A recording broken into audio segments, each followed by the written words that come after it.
வீட்டில் எப்போ பார்த்தாலும் சண்டை சச்சரவாகவே இருக்குது, நிம்மதியே இல்லை. அதேமாரி பிள்ளைங்க எங்கே போனாலும் அடிபட்டுட்டு வராங்க. 2 பேரும் நாங்கள் சந்தோஷமாக தான் வெளில கிளம்பி போகிறோம், திரும்பி வரும்போது சண்டை சச்சரவோடு வரோங்க. இப்படி நடந்துக்கிட்டே இருக்குன்னு கவலைப்பட்டுட்ருக்கீங்களா? கவலையே படாதீங்க. இந்த ஒரு வழிபாடை செவ்வாய்க்கிழமை தோறும் ஒரு 9 செவ்வாய் செஞ்சாலே போதுங்க.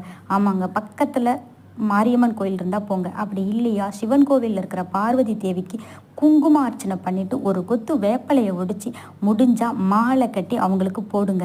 வச்சுட்டு மனம் முருக வேண்டிக்கிட்டு அந்த குங்கும அர்ச்சனை பண்ணதில் குங்குமத்தை கொஞ்சம் வீட்டுக்கு எடுத்துகிட்டு வந்து தினந்தோறும் உங்கள் குடும்பத்தில் இருக்கிறவங்க எல்லாரும் இட்டுக்குங்க. எங்களால் கோவிலுக்கெல்லாம் போக முடியாதுன்னு நினச்சிங்கன்னா உங்கள் வீட்டிலேயே அம்மன் படம் வச்சுருப்பீங்கள, ஏதாவது ஒரு அம்மனை, அது மாங்காடு காமாட்சி அம்மனோ இல்லை மீனாட்சி அம்மனோ வேட்காடு மாரியம்மனோ ஏதாவது ஒரு அம்மனை நினச்சி உங்கள் வீட்டிலேயே குங்குமார்ச்சனை பண்ணி உங்கள் வீட்டு வாசலில் கொஞ்சம் வேப்பலை கொத்தை ஒடிச்சு வச்சிங்கனாலே போதுங்க. உங்கள் வீட்டில் எந்த பிரச்சனையும் வராத நிம்மதியாக நீங்கள் வாழலாங்க.